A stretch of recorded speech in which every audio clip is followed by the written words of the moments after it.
আসসালামু আলাইকুম, ওয়েলকাম করছি রিয়াসাদ আজিম। ভিন্ন ধর্ম মতাদর্শে যারা শুনছেন সবার প্রতি আন্তরিক কৃতজ্ঞতা।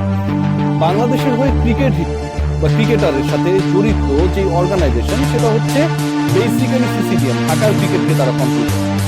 এমন এক অবস্থা দাঁড়িয়েছে, এই সিসিডিএম পরিচালনা করে যিনি বা যার নেতৃত্বে, যার গুটিবাজিতে এই মুহূর্তে বাংলাদেশের ঢাকার ক্রিকেট অবরুদ্ধ অবস্থায় রয়েছে।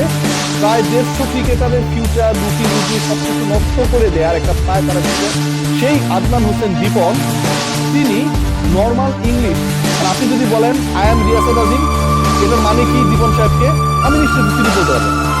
আপনি যদি বলেন যে মাই নেম ইজ দীপন, উনি শুধু দীপন যদি বুঝবে, তার সাথে কমন যাচ্ছে, এর মানেটা কি তিনি বলতে পারবেন। আজকে একটা সংবাদ সম্মেলন হয়েছে এবং বাংলাদেশ ক্রিকেট বোর্ডের সিসিডিএম এর এই চেয়ারম্যান অফিসিয়ালি সংবাদ সম্মেলন কিন্তু অফিসিয়ালি করেছেন। তার পাশে ছিলেন আরো দুজন, একজন ছিলেন নাবিল গ্রুপ থেকে মনোনীত ডিরেক্টর হয়ে যিনি এসেছেন, মিডিয়া কমিটির দায়িত্ব রয়েছেন, এবং অপরজন সাবেক বহিষ্কৃত সভাপতি আমার অতি প্রিয় ফারুক ভাই। আসসালামু আলাইকুম।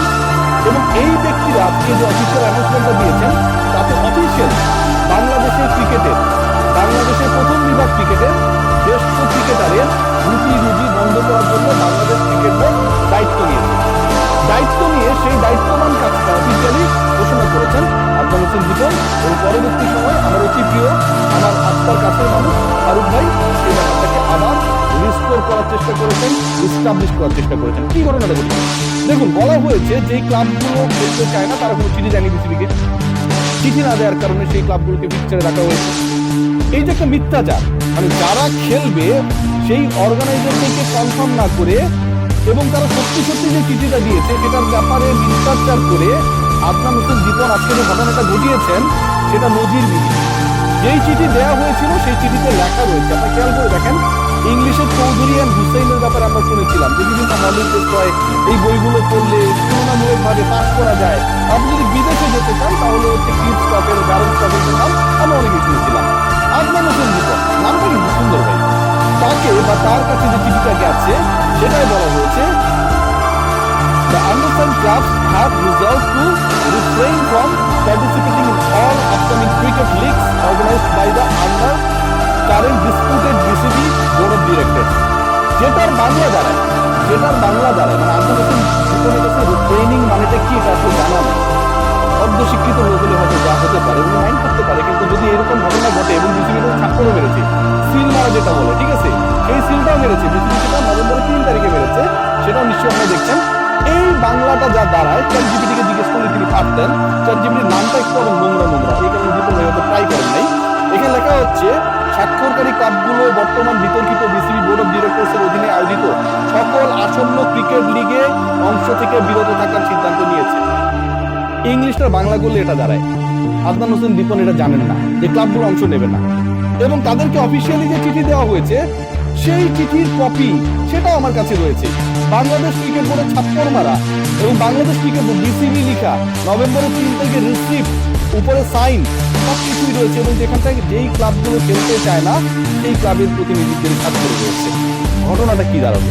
ঘটনা দাঁড়ালো, বাংলাদেশ ক্রিকেট বোর্ড অফিসিয়ালি প্রথম বিভাগ ক্রিকেট প্রিমিয়ার লিগের ঠিক আগের লেয়ারে, যেটা সেই ক্রিকেটে 12টা ক্লাবের 8টা ক্লাবের ইনফ্যাক্ট প্রায় 150 ক্রিকেটারকে খেলতে দিতে চায় না। বাংলাদেশ ক্রিকেট বোর্ডের কাছে যে লিগাল নোটিশ পাঠানো হয়েছিল সেটার জবাবটা পর্যন্ত বাংলাদেশ ক্রিকেট বোর্ড দেয় নাই। বাংলাদেশ ক্রিকেট বোর্ডের কাছে যে ক্লাবগুলো খেলতে চায় না, এবং টোটাল নাম্বার অফ ক্লাব হচ্ছে 45, যেখানটায় বিসিবির যে বোর্ড ডিরেক্টর তাদের ক্লাবগুলো রয়েছে, বন্ধু সাহেবের ক্লাব রয়েছে, আমার অতি প্রিয় মিঠু ভাই ক্লাব রয়েছে, মিঠু ভাই আসসালামু আলাইকুম। এবং এই ব্যক্তিগুলোর ক্লাব থাকার পরেও তারা তাদের ক্লাবকে খেলাতে পারছেন, সেটার কোনো বক্তব্য নেই। যে চিঠি ইস্যু করা হয়েছে সেখানটায় বিসিবির রিসিপ্ট সিগনেচার রয়েছে, সেখানে কোনো ইস্যু নেই। আদনান হোসেন দীপন তিনি আই, মাই, দে, উই এসবের ইংলিশটা মনে হয় বাংলাদেশ কেন্দ্র করে সেটা পারেন না, সেটা নিয়ে কোনো ইস্যু নেই। দেশ ক্রিকেটারে খেলা হবে না সেই ব্যাপারটাকে অফিসিয়াল করার জন্য সাবেক বহিষ্কৃত সভাপতি আমার অতি প্রিয় ফারুক ভাই, আদনান হোসেন দীপন এবং নাবিল গ্রুপের বাবু সাহেব আজকে বসে অ্যানাউন্স করে দিলেন। বাংলাদেশের ক্রিকেট কোথায় যাচ্ছে? বাংলাদেশের ক্রিকেট নিয়ে ছেলে খেলার অধিকার তাদেরকে দিয়েছে। তামিম ইকবালকে নিয়ে আলোচনা করেন, তামিম ইকবালকে ধন্যবাদ জ্ঞাপন করেন একটু পর। তামিম ইকবাল কোথাও বলছে যে ক্লাবগুলোর সাথে আমি নাই? কোনো জায়গায় বলেছে তামিম ইকবাল? কোনো জায়গায় তামিম ইকবাল এই কথা বলেন। লিগ্যাল নোটিশ আপনি যখন অ্যান্সার দিবেন না, তার মানে আপনারা আদালতকেও মানেন না। এত পরাক্রমশালী হয়ে গেছে এই cricket board. Ajman Hossain Liton অবশ্য আদালতকে মানেন, কারণ তার নামে মামলা ছিল, চেক ডিজনার ইস্যু ছিল, ওয়ারেন্ট ইস্যু হয়েছিল, এবং তার লোকজন নাকি বাংলাদেশ ক্রিকেট বোর্ডে আশপাশে একজন কর্মকর্তাকে পিটিয়েছে। চিন্তা করতে পারেন কোন লেভেলে গেছে। ইদানিং শোনা যায় যে ক্রিকেট বোর্ডের অভ্যন্তরে একটা বিশেষ কর্মকর্তাদের দ্বারা মোবাইল চেক করা হয়, কোথা থেকে সাংবাদিকরা তথ্য পায়। ভাবা যায় জ্যেষ্ঠ ক্রিকেটারের রুটি নিয়ে বাংলাদেশ ক্রিকেটের কার্যক্রম করছে। আমার অতি প্রিয় বুলবুল ভাই সেলেমু লিখুন এই মুহূর্তে অস্ট্রেলিয়ায়। তিনি অস্ট্রেলিয়ায় চিন্তা করছেন যে হামজার সাথে আসলে নামাজ পড়ে করলাম, আমরা ক্রিকেট পূরণ করেছি। চিন্তা করতে পারেন ক্রিকেটারদের কোনো খবর নাই, ক্রিকেট সংগঠকদের কোনো খবর নাই। বাংলাদেশ ক্রিকেট বোর্ড মিথ্যাচার করে, চিঠি পাওয়ার পরেও, রিসিভ করার পরেও আজকে আজমান হোসেন দীপনরা প্রেস কনফারেন্সে এসে মিথ্যাচার করার মাধ্যমে বাংলাদেশ ক্রিকেট বোর্ডকে মৃত্যু প্রমাণিত করে। সেটা নিয়ে কারো কোনো মাথা ব্যথা নেই। এদেশের ক্রিকেটকে ধ্বংস করার জন্য আপনি যদি চান এরকম ডিসপুটেড, বিতর্কিত, ব্যাংরাপ, দাগি আসামিদেরকে চেয়ার মধ্যে বসিয়ে দেন, তারা এটা কাজ ভালো পাবে। মিথ্যাচার করা তাদেরই পারে, তারাই পারে, ভালোভাবে পারে, আর্টিস্টিক হয়েছে পারে, যারা এই কামগুলো অতীতে করে আসছে।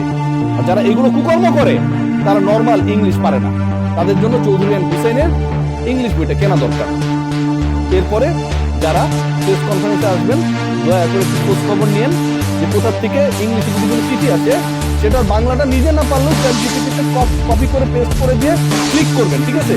জিমেইল অ্যাকাউন্ট যদি না থাকে, ঠিক আছে, তাহলে দিবেন যে আমার অ্যাকাউন্ট নাই, নিচে সবার নিজের অপশনটায় ক্লিক করবেন, তারপর পেস্ট করবেন, ভাই সব চলে আসবে। আর বাংলাও যদি করতে না পারেন আমার কাছে পড়াই দিন। টেক কেয়ার, ভালো থাকবেন।